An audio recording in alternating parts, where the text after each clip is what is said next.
और कुछ लोग डराते हैं ये अंगुली घटी न रहे, ये अच्छी बात है। अगर मूल घटी है सारी ये अंगुली घट जाती है। ये अंगुलियों की घटी स्थिति है, उतरी स्थिति है, गिर गई हुई स्थिति है। इससे शास्त्र पर दोषारोपण मत कीजिए, यानी वे कारक इनके लिए कम मिलेंगे।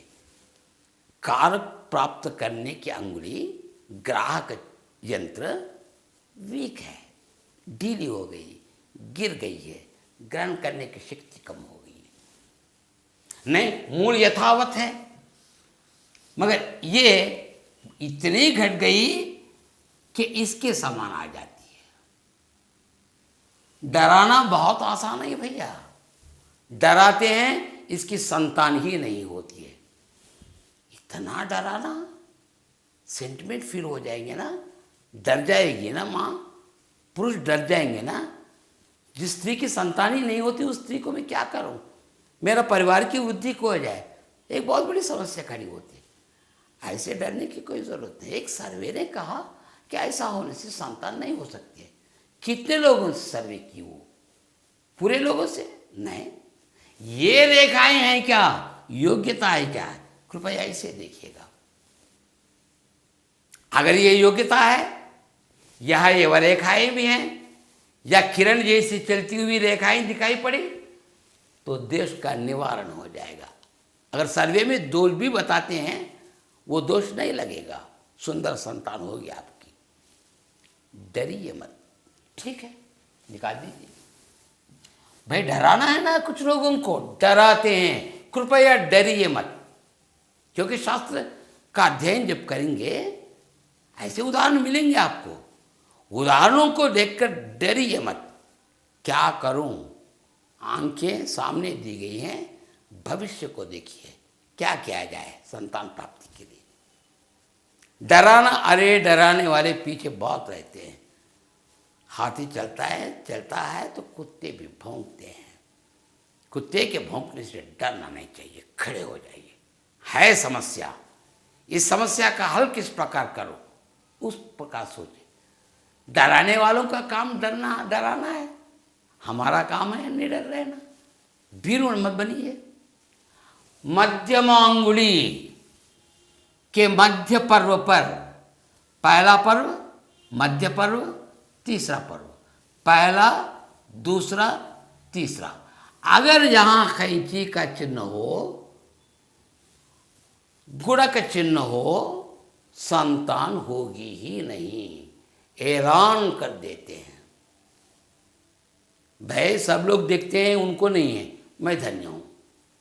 समझिए किसी को है ये चिन्ह, वो कैसे फील होगी, कैसी चिंता में रहेगी। मैं माँ बनने वाले नहीं हूं।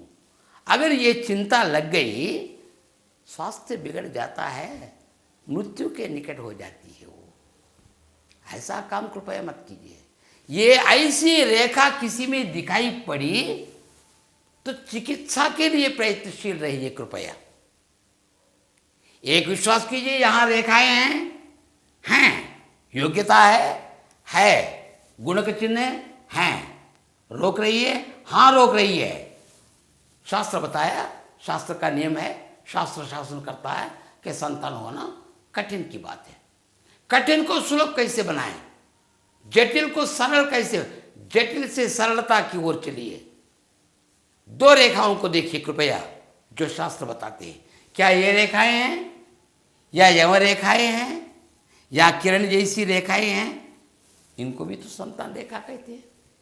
ये दोष एक संतान पर उसका प्रभाव पड़ सकता है, उससे ज्यादा नहीं, ठीक है। भाई ये रेखा देखकर समझो कि वो कुज जातक है, मंगल जातक है। गर्मी बहुत रहेगी, नमक मिर्च बहुत खाएगी, गर्मी ही गर्मी, पुरुष के लिए भी गर्मी, स्त्री के लिए भी गर्मी, गर्मी पदार्थों को खाना, गर्म वातावरण, सब गरम गरम। संतान की शुभ वार्ता मिल गई, मगर अबॉर्शन या फेल हो जाना, कारण गर्मी, चिकित्सक बताते हैं लोग।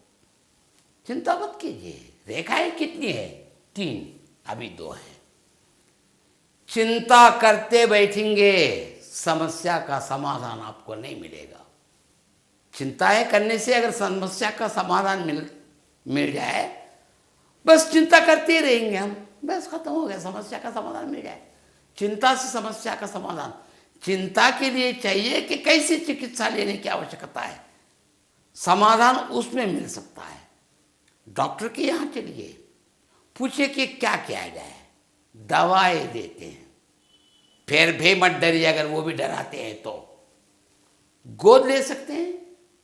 गोद लिए हुए संतान को हम पुत्र के रूप में नहीं देख सकते, नहीं छोड़ दीजिए। 4 लड़कियां हैं आपकी, भाग्यवान हैं आप। 4 लड़कियों की शादी करने की जरूरत है। हाँ, बहुत पैसे खर्चे होंगे, हाँ, जमा कीजिए पैसे। कोई बच्चा है ही नहीं तो वंशोद्धार कैसे होगा? अरे घर जमाई के लिए किसी को बुलाइए, कोई सज्जन आएगा ही घर जमाई के लिए, तृप्त रहिए ना। वो दामाद कैसे हो सकता है? दामाद नहीं है, जामाता नहीं है, वो पुत्र के समान व्यवहार करेगा, आपकी जिम्मेदारियों को लेगा। आपको हर कोई दामाद पुत्र के समान व्यवहार करेगा, वो सन इन लॉ है, वो उस पर विश्वास किए। प्रेम बांटने के लिए, अरे कुत्ते को पाल रहे हैं तो प्रेम कर रहे हैं, बिल्ली को पाल रहे हैं तो प्रेम कर रहे हैं, चिड़ियों को पाल रहे हैं तो प्रेम कर रहे हैं, तोते को पाल रहे हैं तो प्रेम कर रहे हैं। क्या व्यक्ति पर प्रेम नहीं करेंगे हम? प्रश्न कर लीजिए।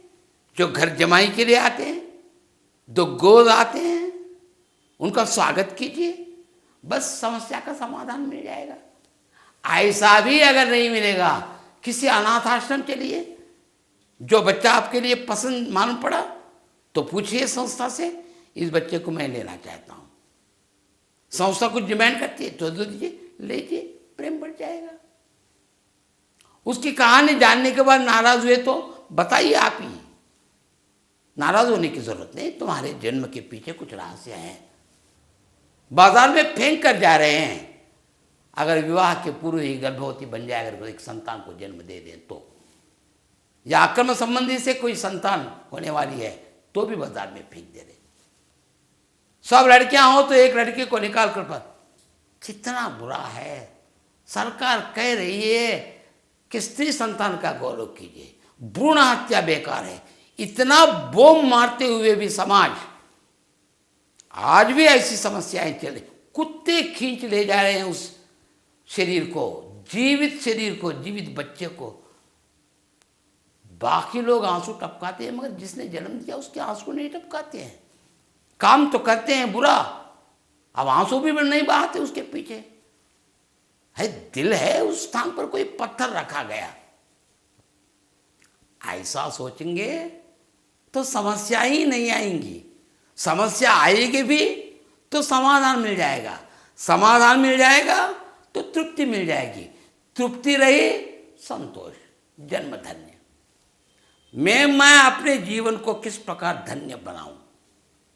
बंधु कृपया इस प्रकार सोचिए। सही सोचने वाले नहीं है तो समझाइए, उनका अगौरव मत कीजिए, उनकी गाली गलौज मत कीजिए, प्रोत्साहन दीजिए कि कम से कम ऐसा काम भविष्य में न हो पाए। समझ सकता है, गाली देने से कोई सुधरता नहीं। बच्चे को पढ़ाते हैं, कितने अंक घट गए, उसको 90% मिला है, एक कम 90 आपको क्यों मिला? क्यों मिला? तुम्हारे पीछे कितने पैसा खर्च किया, अरे तुम एकमात्र हमारे आधार हो। ऐसी बातें कहेंगे तो नाराज हो जाएगा। क्या बच्चा का दिल अच्छा रहेगा? चिंता में ही रहेगा। आज तो कॉर्पोरेट स्कूल्स आ गए, बड़े बड़े स्कूल्स हैं, एक होर्ड लगी हुई है कि उसके पीछे कतार लगा हुआ है कि हम कॉर्पोरेट स्कूल में पढ़े। सरकारी स्कूल में क्या पढ़ाई नहीं होती? विश्वास कीजिए बंधु, सरकारी स्कूल में जो अध्यापक होते हैं काफ़ी अनुभवी होते हैं। बड़े बड़े स्कूलों में जो पढ़ते हैं वो सब के सब होशियार होते हैं। होशियार बच्चों को पढ़ाना ही होशियारी नहीं होती, उनकी बुद्धि नहीं, उनका ही ज्ञान नहीं है। यहाँ जो पढ़ाते हैं उनका भी ज्ञान है। वे जानते हैं कि बकरियों को और भेड़ों को दोनों एक स्थान पर खाना खिलाते हैं, यानी चारा देते हैं। बकरियां ऊपर देकर खाती हैं तो भेड़ नीचे देकर कहाँ इनको भोजन दिया जाए, इसके बारे में सोचते हैं। एक होशियार बच्चे को भी दृष्टि में रख लेते हैं, एक कमजोर बच्चे को भी। कॉर्पोरेट स्कूल में सब होशियार बच्चे को पढ़ाना कोई बात, वे क्या तकलीफ उठा रहे हैं, पढ़ाना पढ़ाना पढ़ाना, तोता बना रहे हैं उसे। क्या अपने संतान को तोता बनाना चाहते हैं? रटना रटना रटना, लौकिक ज्ञान नहीं मिल रहा उनको। बाहर आकर क्या करा, किस प्रकार का बर्ताव करें, ऊंची नौकरी करना, पैसे कमाना, बस यही दो बातें उनके। इधर एक कान में पैसे, इधर एक कान पढ़ाई, बस तीसरी बात सुनता नहीं। लौकिक ज्ञान कहाँ पड़ता है?